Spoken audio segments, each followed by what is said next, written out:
అందరికీ కూడా ఉపదేశించి ఉన్నారు. వారి యొక్క ఉపదేశాలు ప్రతి ఒక్క మనిషికి అత్యంత గ్రాహ్యములుగా ఉన్నాయి. ప్రతి ఒక్కరూ కూడా, ప్రతి ఒక్క సనాతన ధర్మ అనుయాయి ప్రతి సంవత్సరం ఎలాగైతే మనం రామనవమి, కృష్ణాష్టమి, శివరాత్రి, నవరాత్రి, వినాయక చవితి ఇవన్నీ కూడా ఆచరిస్తూ ఉన్నామో అదే రకంగా వైశాఖ శుక్ల పంచమి రోజు శంకర జయంతిని ఆచరించాలి. ప్రతి ఒక్కరూ ప్రతి ఒక్కళ్ళ ఇంట్లోనూ శంకర జయంతిని విశేషంగా ఆచరించాలి. ఆచరణ చేసి శంకరాచార్యుల వారి యొక్క స్తోత్రాలని, వారు రచించినటువంటి స్తోత్రాలు, వారు చేసినటువంటి ఉపదేశాలు వీటన్నిటినీ కూడా తెలుసుకొని తదనుసారంగా జీవనాన్ని సాగించాలి. ప్రతి ఒక్కరింట్లోనూ శంకర జయంతి ఆచరణ అనేది తప్పకుండా జరగాలి. ఇలా చేస్తే తద్వారా మనకి ఒక గొప్ప మార్గదర్శనం అనేది లభిస్తుంది. శంకరాచార్యుల వారి యొక్క ఉపదేశాల వల్ల మనకి ఎంతో మార్గదర్శనం లభిస్తుంది.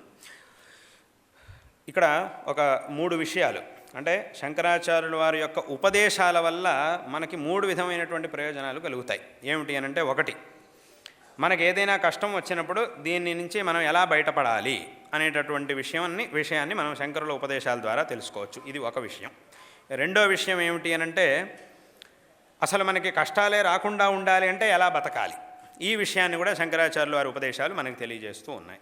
అదే రకంగా మనకి ఏదైనా కష్టం వచ్చినప్పుడు ఈ కష్టానికి మూలం ఏమిటి, దేనివల్ల ఇటువంటి కష్టం మనకి వచ్చింది అనేటటువంటి విషయాన్ని కూడా మనం అంటే మనకు వచ్చేటటువంటి కష్టాలకి మూలం ఏమిటి, దుఃఖానికి మూలం ఏమిటి, ఈ దుఃఖానికి పరిహారం ఏమిటి, అసలు ఈ దుఃఖం రాకుండా ఉండాలంటే దానికి ఏమిటి ఉపాయం, ఈ అన్ని విషయాల్ని కూడా మనం శంకరాచార్యుల వారి యొక్క ఉపదేశాల నుంచి తెలుసుకోవడానికి సాధ్యం అవుతుంది. కాబట్టి ఇన్ని ప్రయోజనాలు వారు చేసినటువంటి ఉపదేశాల వల్ల మనకి లభిస్తూ ఉన్నాయి. కాబట్టి ఆ ఉపదేశాలని చక్కగా తెలుసుకొని తద్వారా వాటిని ఆచరించి కృతార్థులు కావాలి అనేటటువంటి విషయాన్ని ఈ సందర్భంలో తెలియజేస్తూ ఉన్నాం.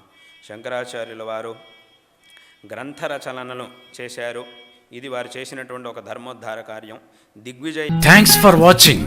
Please comment, like, share and subscribe our channel.